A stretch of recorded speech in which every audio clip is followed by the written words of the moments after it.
All right, so let's talk today about headship. Now, this is not the same as leadership. I want to try and make a distinction between the two of them.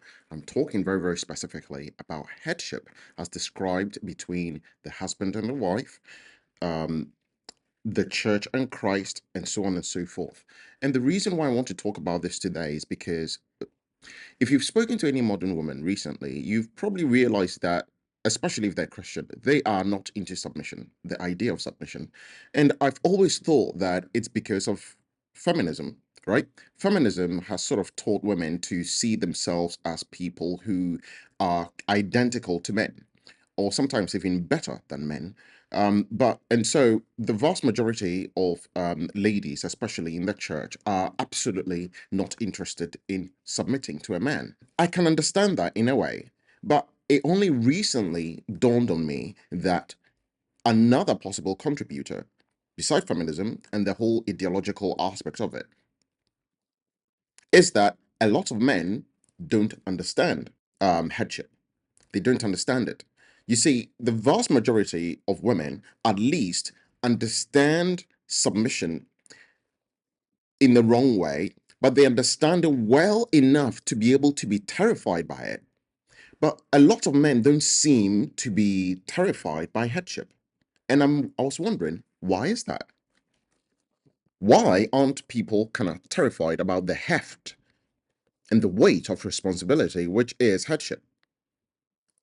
And after a few conversations, I realized the vast majority of men, including myself, didn't really and don't really understand how deep and how big this responsibility is. It's such a heavy burden that the vast majority of men completely ignore it. In most marriages and in the vast majority of friends that I have who are married, when you speak to the man, a lot of them talk about how lacking of authority they have. They talk about not being respected in their relationships, right? Sometimes they're happy, but they just aren't being respected.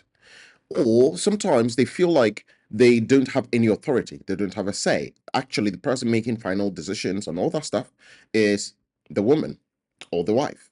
And then rarely, when things get really, really difficult, he has to sort of step in and then basically, say, okay, this is what's going to be done.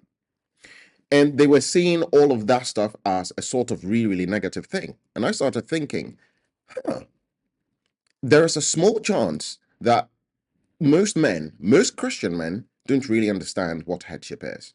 And so I want to sort of talk very briefly about it today. This is not going to be long at all.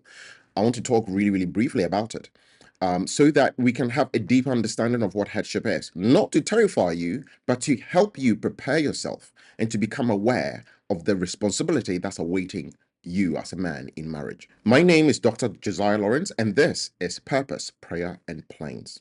So let's get cracking. When most people think about headship, they really think about a kind of Caesar, a kind of dictator. They think of the Roman Empire, some of the horrible things male leaders have done in the past.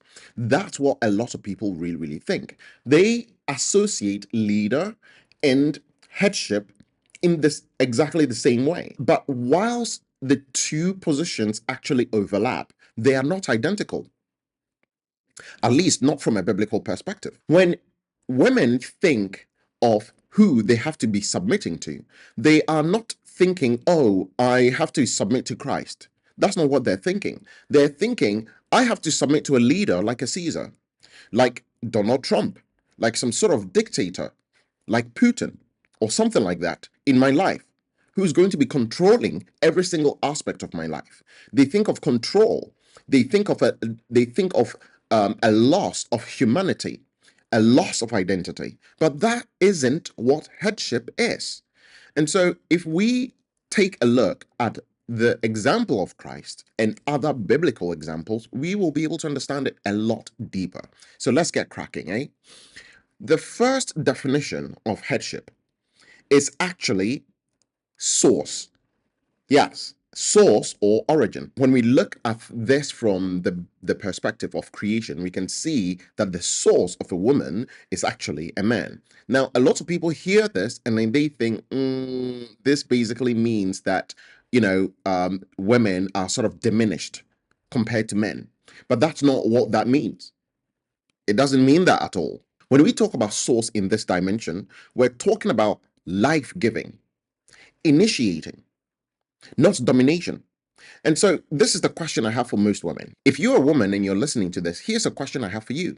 Are you willing to be with a man who is going to initiate and be a life giving force in terms of your spiritual walk with God? Are you willing to be with a man like that? Well, every time you decide to accept that life giving, whatever that is, or when you are in union with him and he's initiating anything which is going to bring you guys closer to Christ, this is you submitting to him. Yes, you receiving it is a form of submission because you can reject it. So, for example, if you have a conflict with your husband or with your potential man, right? And then he initiates reconciliation, you can reject it. You can. But why would you? It's going to make you guys closer. It's going to build your relationship. It's going to bring you guys closer together and closer to God. So why would you reject it? And this is how submission should be looked at. Can you see that? The next one is authority. Obviously, there's authority, but it's bound to responsibility. From a biblical perspective, authority is never alone. Authority actually means responsibility. It doesn't mean power. It doesn't mean control. It doesn't mean lording over people. That's not what it means. That's not what it means. It means responsibility. So, from a Hebrew context, the head directs the body. And this metaphor basically implies that there's a sort of functional leadership. And I want to basically use your human body as an example. If you have a marriage, right? When two people come together, you have a man and a woman, they come together and they form one flesh, they become one body.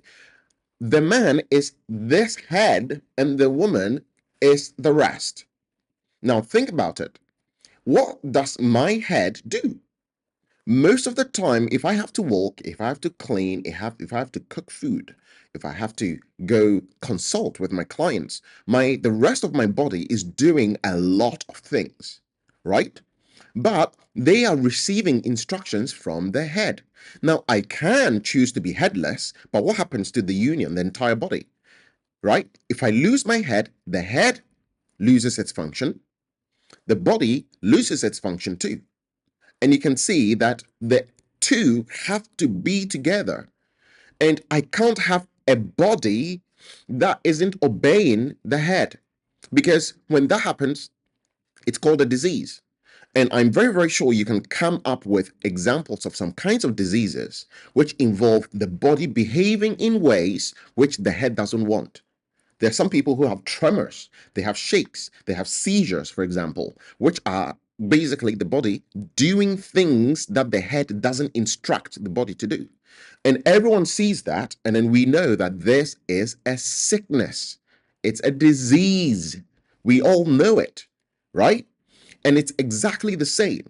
So, this responsibility, right, is now I'm sitting here recording this video. The reason why I came to sit here and I moved the entire body to come and sit here was because of the head. It was because the head basically came up with a goal and the entire body submitted to that goal and then basically moved towards it. The head wouldn't be able to get here by itself. As hard as I could try, the head wouldn't be able to get here by itself. The body has to submit to those instructions and then cooperate. Does that make sense? And so, whenever we talk about headship, it's a little bit like the function of your actual physical head. Your actual physical head. What function has it got? That's what headship is. And so, if anything happens to my body, who do I blame? I blame myself, but do I blame my body or do I blame my head? It's my head who had the function of authority or leadership in order to instruct the rest of my body to do anything. And so if something happens to me, the problem isn't with, for example, if I burn my hand, the problem isn't my hand. The problem is the head. If I get injured for any possible reason, because I put myself in some sort of like harmful situation, the blame doesn't go to whatever part of my body got injured. It's like, oh, look at how you got injured. No, the blame goes to the head. Now, this is why in the garden, when man sinned, right, God knew that Eve ate first. But if you realize, nothing happened. Nothing happened when Eve ate the apple. It was until the head had the fruit, then the entire union was completely destroyed. And that's why we are here today. And when God descended, God went straight to the authority, the person responsible, and said, I need answers. Where are you? What have you done? Have you eaten of the fruit that I told you not to eat? And this is what Adam did. Adam did the equivalent, right, of putting a finger into fire, getting burnt, and then when asked, why is your finger burnt? He said, oh, listen, you know this hand over there? It went inside the fire by itself and then got burnt. And then after I got burnt, it came and then did something to me. That doesn't make sense. It doesn't make sense. But this is how a lot of husbands today, Christian husbands, are leading their marriages. This is how they are leading their marriages. So now let's go into the spiritual meaning of headship, okay? So the first and most important thing is self-sacrificial leadership. That's what spiritual headship entails, okay? A husband's leadership has to be like Christ, the way Christ laid his life down for the church. That is the example. When you find a man and he's terrified of being a husband, usually he's not terrified of the responsibility of imitating Christ. He's actually disinterested in marriage or terrified of marriage because he's scared of losing money. You hear them say that all the time. Oh, I'm going to lose half of my possessions because she's going to divorce me one day. Oh, I'm going to lose my autonomy. I'll have to be sharing my space and everything I've got with this woman, and she'll start controlling me. This is what a lot of men think about. They don't think about representing Christ. No. No, no, no, no, no, no, no. Doing what Christ did for us, laying his life down for us, right? When he was being beaten, when he was having a crown of thorns shoved on his head, when he was being spat on, he loved and prayed for the people who were doing it to him. And men are called to do that to their wives. Why aren't men scared of that? Why? Why aren't they terrified of it? It's because they don't understand it. And just like women, they don't want to do it. And it's in the same vein as women who say, I don't want to submit to a husband. I don't want to submit. I'll never do it. And it's exactly the same spirit, except the woman is very vocal about it. Women tend to be really vocal about these kinds of things. And men, they keep quiet, either in ignorance, or they know what the responsibility is, and they know they aren't willing to actually submit to that responsibility. In that sense, they don't want to submit to Christ. But are they going to actually say anything? Nope, they won't. They absolutely won't. And so I can tell you this, you will not find men complain about headship. You will never, ever, ever find a Christian, non-Christian, atheistic, Hindu, whatever religion, Muslim, you'll never hear them complain about headship. And if they understood what headship meant, especially this aspect of self-sacrifice, most of them would run away. They would freeze in terror. They would feel the burden, the same burden when Christ prayed, Father, take this cup away from me. In some versions, it says that he was sweating blood. Sweat was pouring off him like blood. That is the burden. That is being representing Christ in the marriage. They should be that terrified of being the head. In fact, most of them are sort of like kind of blasé about it. It's like, no, I want a woman. Yeah, definitely. I want a wife and stuff like that, you know. And it's because a lot of them are not actually willing to do it. They won't do it. So that's the first thing, self-sacrifice in leadership. So instead of thinking, I have authority, I get to say what goes and all that stuff. No, no, no, no, no, no, no. You get to sacrifice yourself, your peace, your strength, your fortitude, your dreams, your aspirations. You sacrifice all of them for a woman, for your wife. Yeah. Are you prepared to do that? Let's move on to the next, right? The next one, the next thing Christ did for us, right, was Christ has a sanctifying, cleansing influence on us. And Paul mentioned this. You see, Jesus Christ seeks the church's holiness. And as a husband, you are always, your goal is to seek your wife's holiness. And so, how are you going to be doing that? You are going to be channeling God's provision, and you're going to be channeling God's guidance. In other words, you are going to be representing God to your wife. You're going to be representing Christ in your home. And for your children and all of those people under your care, you're going to be representing that sanctification, and you're going to be seeking it for them. You're going to be encouraging your wife's gifts. You're going to be protecting her from harm, physically protecting her, psychologically protecting her, and even spiritually defending her. Yes. That if your wife does something and she sins against God by sinning against you, in prayer, you need to seek her sanctification. That means that when she sins against you, you go to God and defend her and say, Father, please forgive her. She doesn't know what she's doing. This is what Christ did for you. This is what Christ did for you. You seek her sanctification. Are you willing to do that? Are you willing when your wife hurts you, when your wife blames you for things, when your wife accuses you, when she says all kinds of things to hurt you, when she actively persecutes you? Are you willing to go to God in prayer and defend her and tell God, Father, just give her another chance?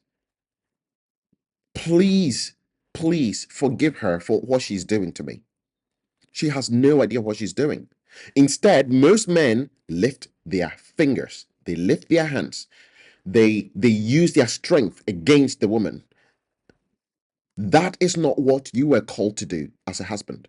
You aren't supposed to use your words against her. That's not what you were called to do. When she hurts you, in the midst of her hurting you, you're supposed to go to God and say, she has no idea what she's doing. Forgive her. I will help her understand what she's doing is wrong. I will do it, and I will be gentle, Father.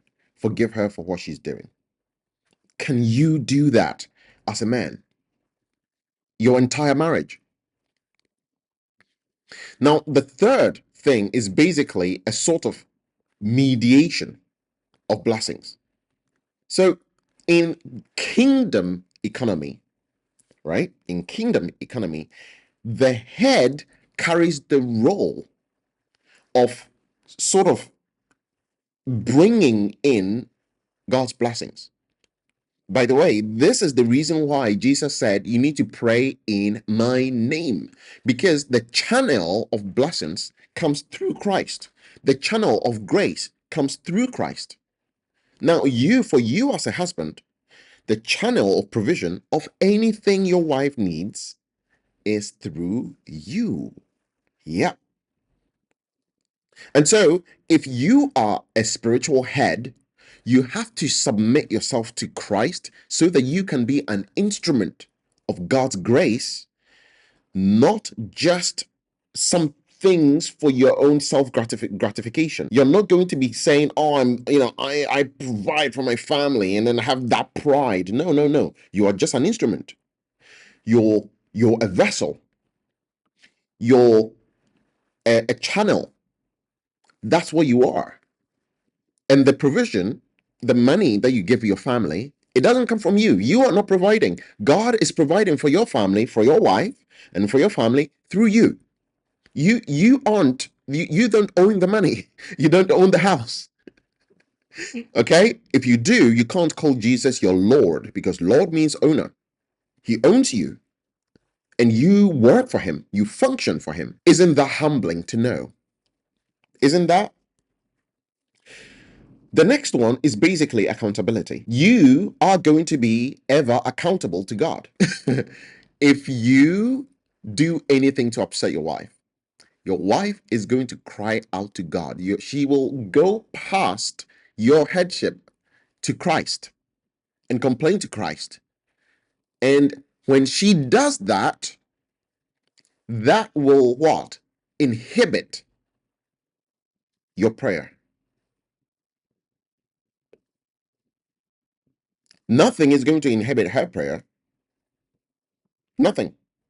But if you don't act in your role as that head in your home, you are accountable. Even if it's her fault, you are accountable. God comes and God says, "What did you do?" Not "What did she do?" Nope. What did you do? And in Genesis 3, we see an example of that, right? Disorder enters the Garden of Eden. When God comes, he addresses Adam first.